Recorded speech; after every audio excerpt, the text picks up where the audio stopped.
ಕೂಡಿ ಮಾಡ್ತು. ಇದು ಒಂದು. ಇನ್ನೊಂದು ಮೊನ್ನೆ ಮಹಾನುಭಾವರು ಒಂದು ಮಾತು ಏನು, ನಾನು ಅಮಿತ್ ಶಾ ಹತ್ರ ಹೋಗಿ ಬಡ್ಡಿ ರಹಿತ ಸಾಲ ತಂದು ಕೊಡ್ತೀನಿ ಅಂತ ನಾನು ಸ್ವಾಗತ ಮಾಡ್ತೀನಿ. ಅಮಿತ್ ಶಾ ಹತ್ರ ಹೋಗಿ ನೀವು ಬಡ್ಡಿ ರಹಿತ ಸಾಲವನ್ನು ತರೋದಾದರೆ ನೀವು ಯಾವತ್ತು ತರ್ತೀರಿ, ಡಿ ಯಾವತ್ತು ಕೊಡ್ತೀರಲ್ಲ ಅವತ್ತಿನ ದಿವಸನೇ ಈ ಆಡಳಿತ ಮಂಡಳಿ ಎಲ್ಲ ಸದಸ್ಯರನ್ನು ರಾಜೀನಾಮೆಯನ್ನು ಕೊಟ್ಟು ನಿನ್ನ ಹೋದ ಕೈ ಒಳಗೆ ಕಾರ್ಖಾನೆ ಕೊಡುವಂಥ ಕೆಲಸ ಮಾಡ್ತಾರೆ. ನೀವು ಸುಳ್ಳು ಬಡ್ಡಿ ದರದಲ್ಲಿ ಅಮಿತ್ ಶಾ ಹತ್ರ ಹೋಗಿ ತಂದು ಕೊಡ್ತಾನಂತ ಏನು ಮಹಾನುಭಾವರು ರಮೇಶ್ ಜಾರಕಿಹೊಳಿ ಅವರು ಹೇಳಿದಾರಲ್ಲ, ನಾನು ಅದನ್ನು ಸ್ವಾಗತ ಮಾಡ್ತೀನಿ.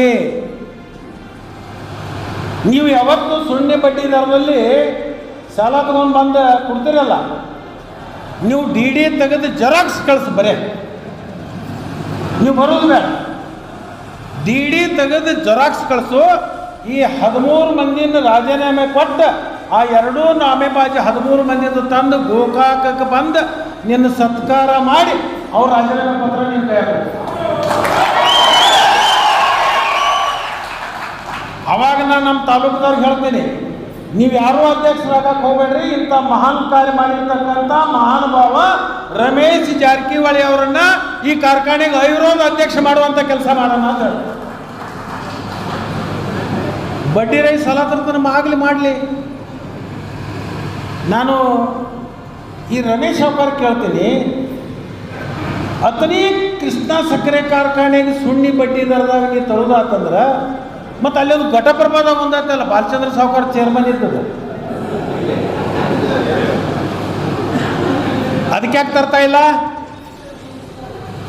ಯಾಕೆ ಘಟಪ್ರಭಾಕ್ಕೆ ಕೊಡೋದಿಲ್ಲ ಅಂತಾರೆ ನಮ್ಮ ಅಮಿತ್ ಶಾ ಅವರು.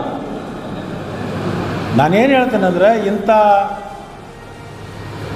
ಗೊಳ್ಳು ಭರವಸೆಗಳು, ಸುಳ್ಳು ಭರವಸೆಗಳನ್ನು ಕೊಟ್ಟು ಮತ ತಗೊಂಡು ಜನರನ್ನು ಮೋಸ ಮಾಡ್ತಕ್ಕಂಥದ್ದು ನಿನಗೂ ಅವಶ್ಯಕತೆ ಇಲ್ಲ, ನನಗೂ ಅವಶ್ಯಕತೆ.